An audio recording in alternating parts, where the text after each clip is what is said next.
Bem, ansiedade ou crise de epilepsia. Vou falar para vocês o relato, né, de uma queixa e de informação muito comum em consultório de todo neuro, né? O que que acontece? Todo mundo sabe que uma crise epiléptica é uma alteração súbita no comportamento, da motricidade, da consciência, né? Por causa de uma alteração no cérebro. E vira e mexe, o paciente começa a ter sintomas súbitos relacionados a algum momento que ele está vivendo na vida dele, ele passa por essa dúvida. Será que eu estou tendo uma crise? Será que eu estou tendo epilepsia? Ou eu estou tendo um ataque do pânico? Estou tendo uma crise de ansiedade?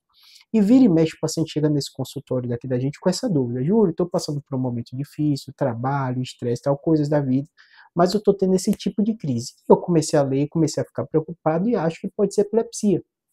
E aí o paciente, quando informa isso, muitas vezes, ao ouvir a história do paciente, e eu vou abrir um parêntese, o diagnóstico de epilepsia é um diagnóstico clínico. Então, o médico ouve sua história, te examina e, na grande maioria das vezes, dessa maneira, ele consegue dar o diagnóstico, né? Mas, algumas vezes, a gente também tem dúvida, porque a gente ouve a história do paciente, ele não tem uma história clássica de crise convulsiva. A crise convulsiva clássica, que é aquela que se debate, o paciente se urina, ela normalmente a gente ouve a história e consegue ter um quadro típico e diz que aquilo é diagnóstico. Mas existem as crises parciais, existem às vezes pacientes que têm crises, que têm um quadro muito parecido com transtorno de ansiedade, né? Então ele às vezes tem um ataque como se fosse um ataque mesmo sugestivo de um ataque de pânico. Então a gente fica na dúvida. Porque eu explico para o paciente, o cérebro da gente, o que é uma crise? Um local dá um curto-circuito e você tem aquele quadro focal. Isso é uma crise parcial, uma crise focal. Mas às vezes você pode ter esse quadro que generaliza.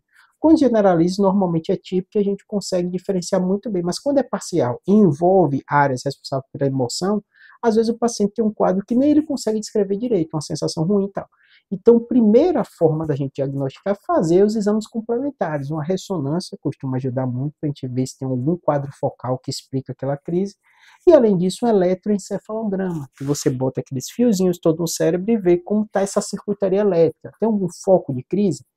Essas são as principais formas da gente investigar, além da história clínica, é claro. Passando por essa fase, muitas vezes você ainda tendo dúvidas, às vezes você tem que fazer um vídeo EEG. O paciente fica numa sala, num hospital, na maioria das vezes, ou numa clínica, com a câmera e o eletro sendo monitorizado. E aí o médico, né, a equipe, começa a dar estímulos para ver se aquilo estimula ele ter uma crise. Consegue filmar e ver o que está acontecendo no eletro na hora da crise. E aí, muitas vezes, também isso é um auxílio muito grande na hora de dar o diagnóstico. Lembrando, é possível o paciente ter as duas coisas. Então, eu tenho muito paciente que tem realmente epilepsia e também tem ansiedade, tem crise de ansiedade, e às vezes é difícil para a gente diferenciar os dois, porque se fosse crise, você tem que aumentar a dose de remédio, mas se for um quadro de ansiedade, você vai ter que tratar a ansiedade. Lembrando, os transtornos de ansiedade, transtornos depressivos, estão aumentados. O paciente que tem epilepsia tem uma chance maior de ter eles. Então, é muito comum você ter associação das duas coisas. E aí o médico vai, nesse contexto, pedir exame, ouvir sua história e tentar diagnosticar se é uma coisa ou outra, ou se são as duas coisas associadas, tá bom? Espero que tenha ajudado. Abraço.